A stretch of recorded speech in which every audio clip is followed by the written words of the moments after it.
Magandang umaga! Kumusta po?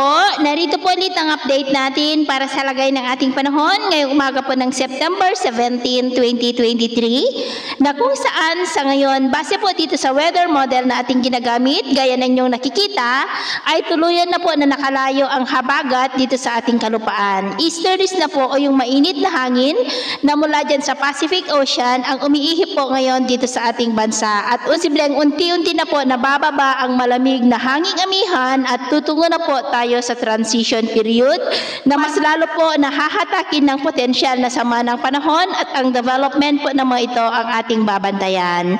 At ito naman ba pinapakita ng forecast model na atin pong ginagamit hanggang sa susunod na 2 linggo. At sa lagay po ng ating panahon ngayong madaling araw dahil po sa paglayo ng habagat ay generally fair weather na po sa malaking bahagi ng ating bansa maliban lamang sa mga tsansa ng isolated rains dito po sa ilang bahagi ng northern part ng Cagayan, Apayao, southern Palawan at Sulu Archipelago.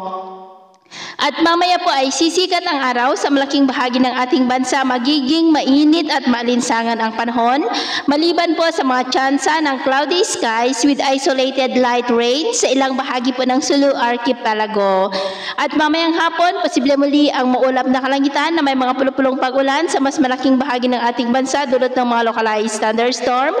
Kaya kung lalabas po tayo sa ating mga tahanan ay ugaliin lamang po natin ang magdala ng kahit anong panangga natin sa init ng araw at protection na rin po sa mga biglaang buhos ng ulan.